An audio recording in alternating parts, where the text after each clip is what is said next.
नमस्कार दोस्तों आज हम बात करने वाले हैं हेरिडिटी की, यानी कैसे पापा की नाक, मम्मी के बाल और दादाजी के ट्रेन जैसे खर्राटे लेने वाली आदत सब आपको विरासत में मिली है।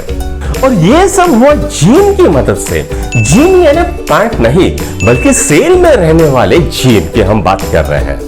ये है ग्रेगोर जॉन मेंडल। इनको कहा जाता है मॉडर्न जेनेटिक्स का पप्पा।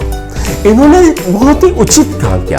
और वो क्या किया, तो इन्होंने अपने खेत में सालों तक मटर लगाई। अलग अलग तरह की मटर, हरी मटर, पीली मटर, राउंड मटर, चिकनी मटर, झुर्रीदार मटर, ऐसी बहुत सारी मटर इन्होंने लगाई।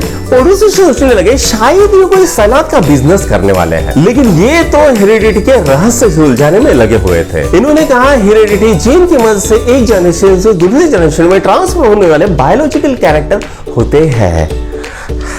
इसका मतलब बाबू का नाक पापा जैसा, बेबी की आंख मम्मी जैसे, बबली के बाल दादी जैसे। उस समय तो उनकी बातें किसी को समझ में नहीं आए। जैसे मान लो मेरे पास एक कुत्ता है और उसको मैं क्रिकेट के नियम समझा रहा हूँ, वो ऐसा ऐसा ऐसा कर रहा है। पल्ले तो कुछ नहीं पड़ रहा, लेकिन वो ऐसा ऐसा कर रहा है। 1901 में आए ह्यूगो द वाइस। इनकी एक अपनी अलग ही दुनिया थी और उन्होंने एक थ्योरी दी। उस थ्योरी का नाम है म्यूटेशन थ्योरी।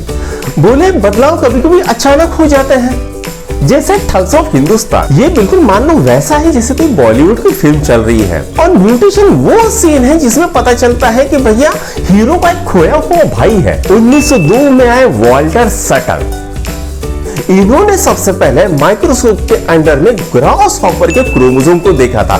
इससे पहले क्रोमोसोम नाम की कोई चीज अस्तित्व में होती है, लोगों को पता ही नहीं था। फिर लोग खोजते गए और बाद में पता चला चाला ये क्रोमोसोम ही है जो जीन को कैरी करता है। फिर चली लंबी रेस की तैयारी, जिसमें लोग खोजने चालू किए कि भैया ये जेनेटिक मटेरियल बना किससे है।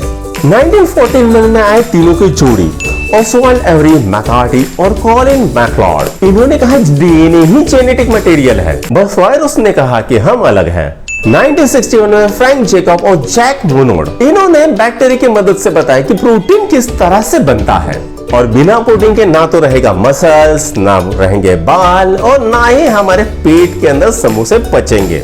इसके बाद आए रिकॉम्बिनेंट डीएनए टेक्नोलॉजी। डीएनए को मिलाना जैसे गाने की प्लेलिस्ट तैयार करना। और यहीं से शुरू होती है जेनेटिक इंजीनियरिंग। बीमारियों का इलाज, सुपर फसलें, शायद एक दिन अंधेरे में चमकने वाले आम भी आपको खाने को मिलेंगे। जेनेटिक्स की मदद से हम बीमारियों का पता लगा सकते हैं, हाइब्रिड फसलें तैयार कर सकते हैं, जानवरों की नस्लें सुधार सकते हैं, माइक्रोब से इंडस्ट्रियल प्रोडक्ट बना सकते हैं। मतलब विज्ञान जिंदगी आसान भी बना रहा है और थोड़ी ही अजीब भी। मेंडल की मटर से लेके डीएनए टेक्नोलॉजी तक हेरिडिटी एक फैमिली व्हाट्सएप ग्रुप की तरह है। सरप्राइज से भरा, कभी कभी परेशान करने वाला, लेकिन हमेशा पीढ़ी दर पीढ़ी चलता हुआ।